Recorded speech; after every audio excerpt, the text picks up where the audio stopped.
Hello, welcome back to my channel. I know I'm very late in posting. I'm very sorry about that, but I am finally back. Today's video is on 5 of the most dangerous British prisoners. There is a few trigger warnings such as self-harm and abuse. Enjoy and stay tuned for more.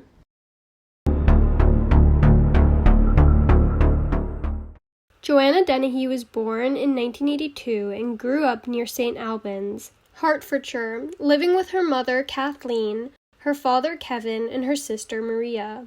Her upbringing was by all accounts a stable and loving one, and she did well at school throughout her junior years. As she entered her teenage years, Dennehy began to experiment with drink and drugs and spent more and more time with petty criminals and the wrong crowd. At the age of 15, she left home and entered a relationship with the then 20-year-old John Traynor, whom she subsequently had 2 children with. As their babies grew, Traynor and others around her noticed Dennehy's increasing narcissism. She would put her own wants and desires above anyone else's, including the children. By this time, Dennehy was an alcoholic and a drug addict, and she and Traynor would often argue and fight. She was also a prolific self-harmer. She was a petty criminal and served time in a juvenile detention facility for burglary. She was manipulative and showed no remorse for her actions, nor any empathy for others. Sick of the violence and abuse, Traynor took the children and relocated, leaving Dennehy alone and homeless.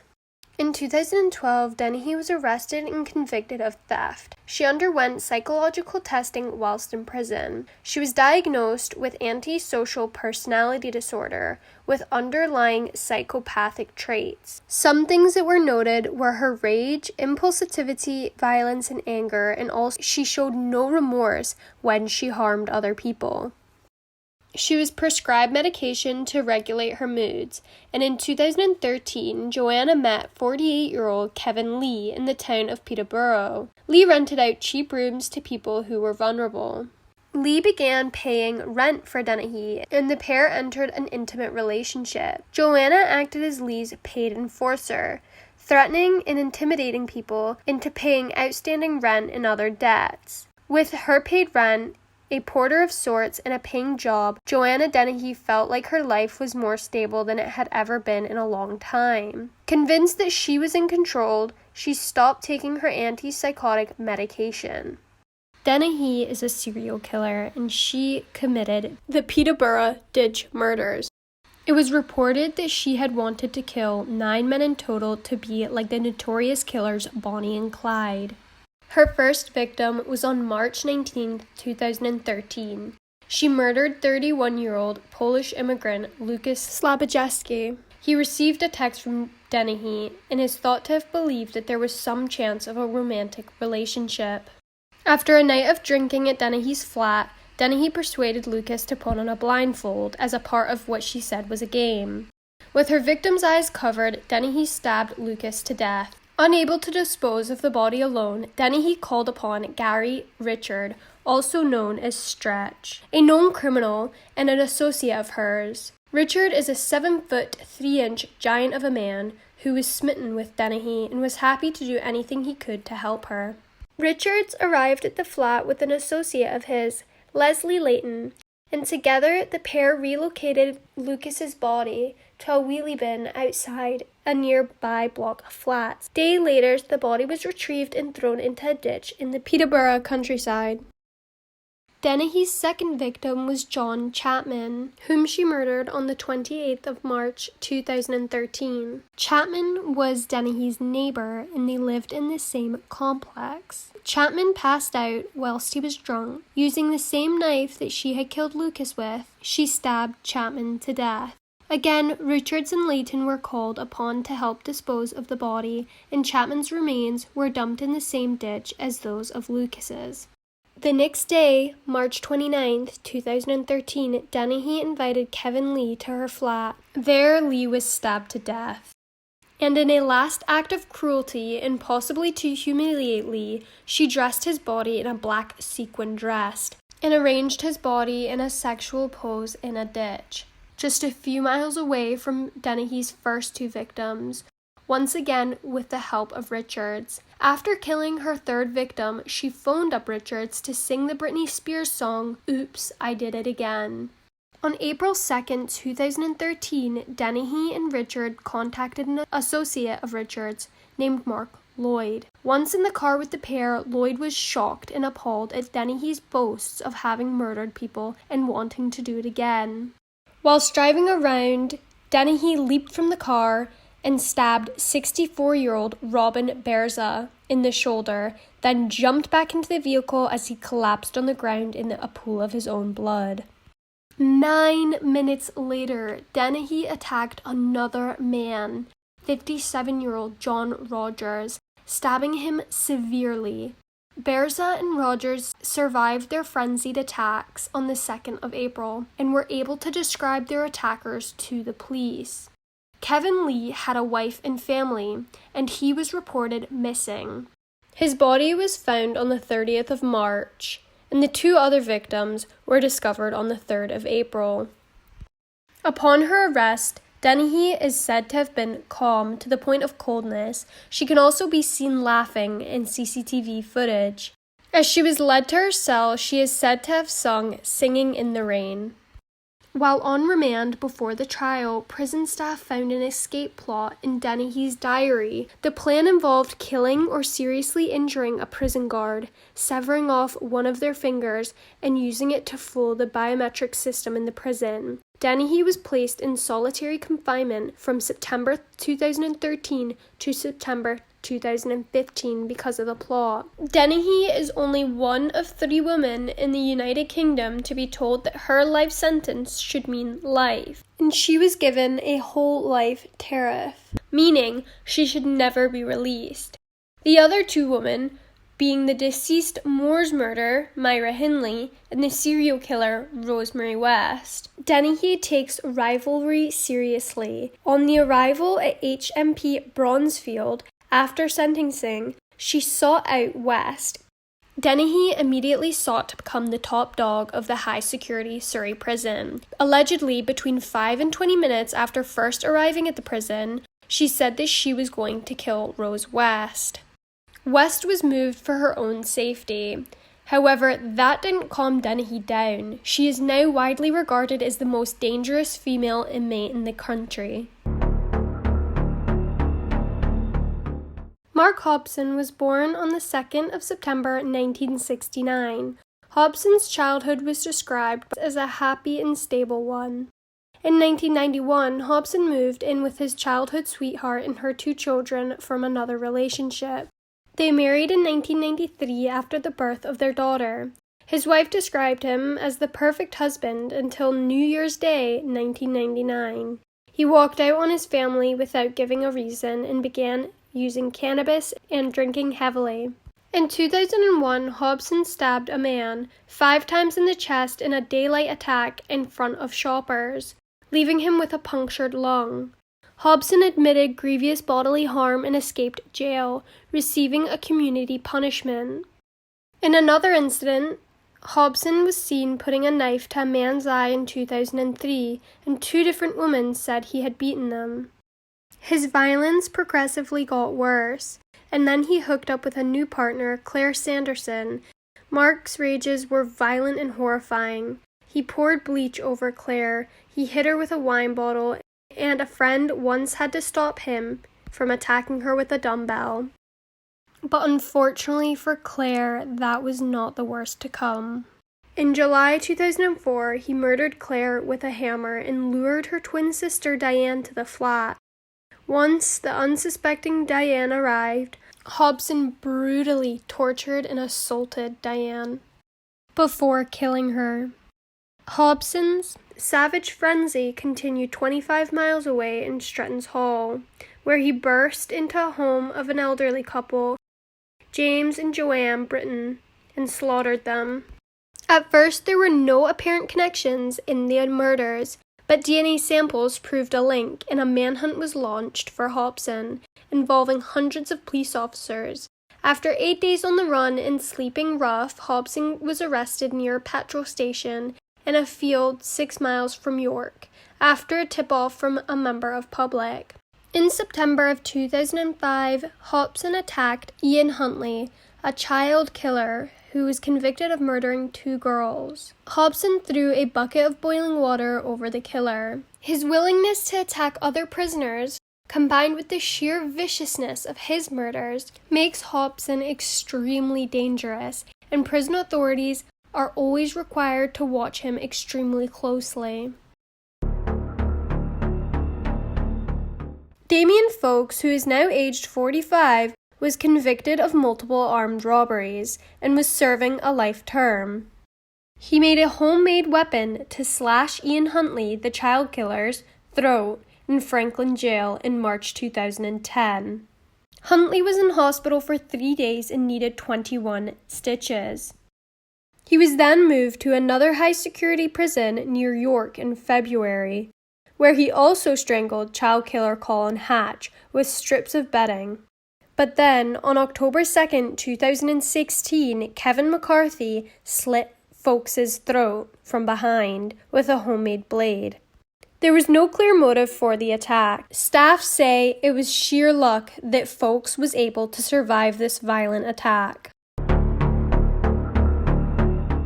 Charles Bronson was born in 1952. He was one of 3 sons of Ira and Joe Peterson. He quickly turned to gang fights in his youth. His aunt once described Bronson as a gentle and mild-mannered, but never a bully, and he would defend the weak. By the age of 13, he was a part of a gang of 4 robbers. He was reprimanded in juvenile court after being caught stealing. His first job was at Tesco, where he was sacked for attacking his manager. Bronson's first taste of custody came when he was reprimanded for criminal damage for smashing up parked cars. He got into serious trouble for the first time after crashing a stolen lorry into a car. By age 19, he was convicted for his role in a robbery. At the age of 22, Bronson was convicted of an armed robbery in 1974 and was jailed for 7 years. He was sent to Woolton Jail in Liverpool, but was transferred to Hull after he attacked 2 inmates. Bronson was transferred to Armley Jail in Leeds after attacking another prisoner at Hull with a glass jug. His reputation as a dangerous prisoner increased, and he was regularly switched between prisons. Bronson continued to attack other convicts, damage property, and spend periods in solitary confinement. At HMP Wandsworth, he attempted to poison the prisoner in the cell next to him. He was moved to Pankhurst, a psychiatric facility on the Isle of Wight, in 1976. There he befriended the Cray twins, describing the London gangsters as the best 2 guys he's ever met. Bronson spent 4 months in isolation after he was caught trying to dig his way out of his cell. In 1978, Bronson was moved to Broadmoor, where he attempted to strangle child sex murderer John White. In 1982, he carried out his first rooftop protest at Broadmoor, during a second rooftop protest lasting 3 days and causing £250 worth of damages. In 1984, he started an 18-day-long hunger strike before being transferred to Ashworth Hospital. There he used a sauce bottle to stab a patient who made advances towards him. Bronson was returned to the general prison population in 1985, but was put into isolation after punching an inmate. Later that year, he returned to Liverpool, where he staged another 3-day rooftop protest, causing £100,000 worth of damage. In 1986, Bronson was transferred 8 times. He strangled the governor of Wormwood Scrubs during one particularly violent episode.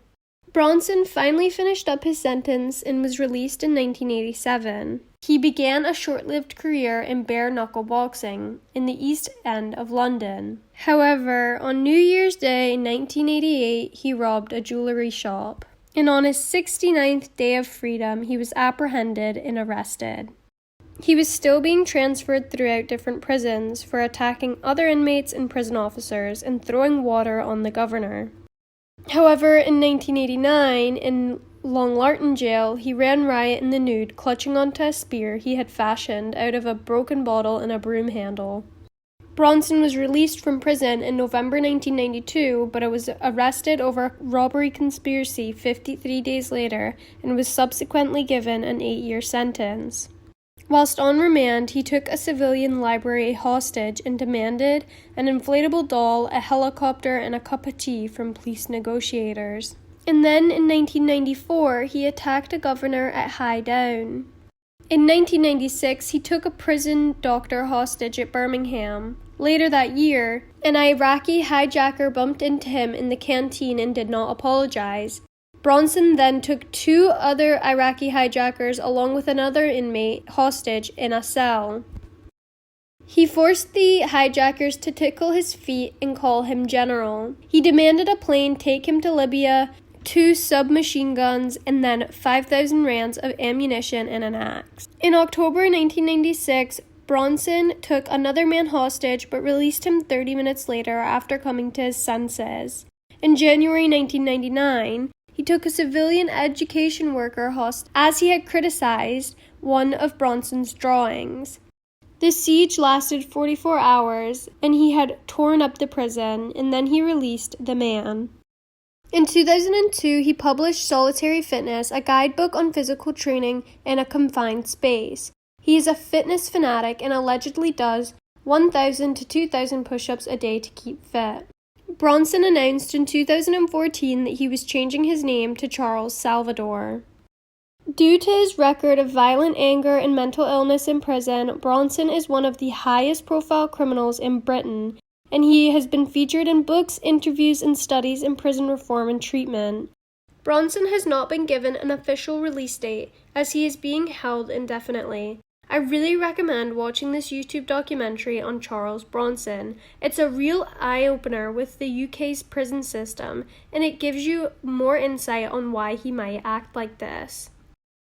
Okay, this is our last person. Thanks so much if you have watched this far, because I know it's been a long video, but I hope you have enjoyed it. Robert John Mosley was born on the 26th of June 1953 in Liverpool.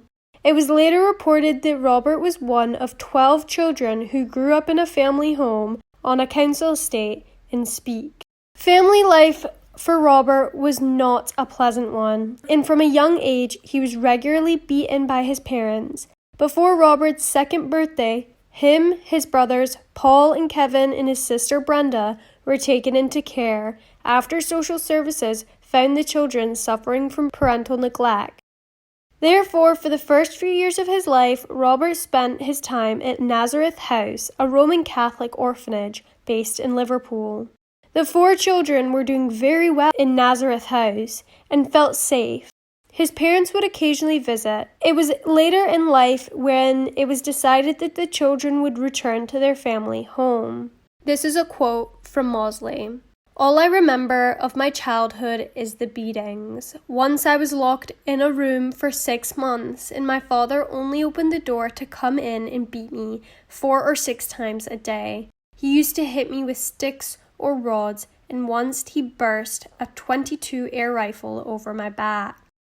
Robert was put up for care again, and during Robert's time in care, his father informed the rest of the children that Robert had died. When Robert was around 16/17, he left the orphanage and relocated to London.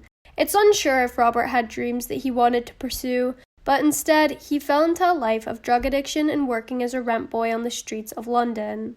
It is believed whilst working as a rent boy, Mosley was frequently sexually abused at the hands of older men. This in turn led him to develop a deep hatred for pedophiles. The abuse also led Mosley spiraling further into his drug addiction. Due to his drug addiction, Mosley was soon seeking psychiatric help. He stated to numerous doctors that he had attempted suicide numerous times, and that he heard voices telling him to kill his parents. In 1974, when Maudsley was 21, he murdered John Farrell. Farrell had shown Mosley photographs of children that he had sexually abused. Due to Maudsley's deep hatred for pedophiles, he was outraged and, with this anger, murdered him. Shortly after the murder, Maudsley was arrested and sentenced to life in prison. However, whilst imprisoned, Mosley committed another murder. In 1977, Mosley and a fellow inmate, David Cheeseman, locked themselves in their cell with a third inmate, David Francis. It was reported that David Francis was serving a sentence due to being a child molester. Upon hearing this news, Mosley and David Cheeseman tortured and killed David in a hostage situation that lasted 9 hours. When police finally smashed their way into the cell, David Francis was found to have his skull cracked open with a spoon wedged into his brain. Maudsley calmly informed officers that he had eaten some of David's brain matter. After the murder, Mosley then appeared in court, where he was charged with manslaughter. It was decided that he should be transferred to Wakefield Prison due to the maximum security it offered. However, in 1978, Mosley attacked again. His second attack was when he lured Slaney Darwood into his cell. Once he was inside, Mosley cut his throat and hid his body under the bed. Robert decided to then leave his cell and snuck into Bill Roberts' cell. There he attacked Bill as he laid on his bed. It was reported that he hacked Bill's skull with a makeshift knife and then repeatedly whacked Bill's head against the wall. After this, Robert calmly walked to the officer and placed the homemade knife on the desk. He then informed the officer on duty that there would be 2 short for when it came to Nick's roll call. Since Mosley had now murdered 3 individuals whilst in prison, it was decided that he would be placed in solitary confinement. It was in 1983 when it was deemed that Mosley was too dangerous for a normal cell, and a plan was devised. The plan consisted of a 2-cell unit being built in the basement of the Wakefield prison. Unlike normal cells, Mosley's new cell was made completely of perspex, and the furniture was made of reinforced cardboard. The cell consisted of a cardboard table and chair and a lavatory and sink which were bolted to the floor. It was also believed that Mosley's bed is a concrete slab. Alongside the cell, Mosley also has his own personal yard. He is permanently watched by multiple guards. All of the photos that you see of Mosley are over 20 years old. No media outlet has been inside to photograph him in decades. Mosley holds the record for the longest stay in solitary confinement. He enjoys classical music, poetry, and art. He also has a very high IQ. He's made requests to take college courses at the Open University. In the mid-1990s, psychologist Dr. Robert Johnson became the first person to interview Mosley since he had been locked up in solitary confinement. But just as they were starting to make progress, and Mosley felt that he could talk about the things that had happened to him, the meetings were stopped by authorities. And Dr. Johnson says he has never been given any explanation to why these meetings were stopped. What do you think of Britain's most dangerous prisoners? Let me know down below, and thank you so much for watching, and stay tuned for more videos in the future. Bye!